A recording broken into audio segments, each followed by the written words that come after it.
Hi everyone, কেমন আছো তোমরা সবাই? আশা করি তোমরা সবাই খুব ভালো আছো। দেখো, এখন তো আমের সিজন চলেই এসছে। আমাদের দেখো ছোট্ট একটা কলমের আম গাছে কত বোল এসছে। আর এখানে ছাদে দেখো একটা ছোট্ট জলাশয় তৈরি করা হয়েছে। কি সুন্দর এখানে দেখো জল পড়ে, খুব সুন্দর। এখানে ছোট ছোট কিছু মাছ ছাড়া হয়েছে, তাদেরকে রোজ খেতে দেওয়া হয়, তারা রোজ খায়। আবার জানো তো, সকালে না এখানে পাখিরা এসে স্নান করে এই জলে, দেখতে খুব ভালো লাগে। এর নেক্সট বার যখন এসে স্নান করবে সেই ভিডিও তুলে আমি তোমাদের দেখাবো, খুব সুন্দর লাগে দেখতে। তারপর দেখো এখানে ঝর্ণার জল পড়ছে একটা বড় ডাব্বার মধ্যে। এর মধ্যেও প্রচুর মাছ আছে, প্রচুর অগুন্তি মাছ আছে।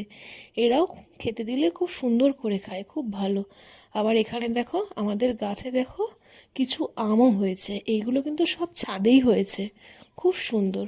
ভিডিওটা কেমন লাগলো জানিও।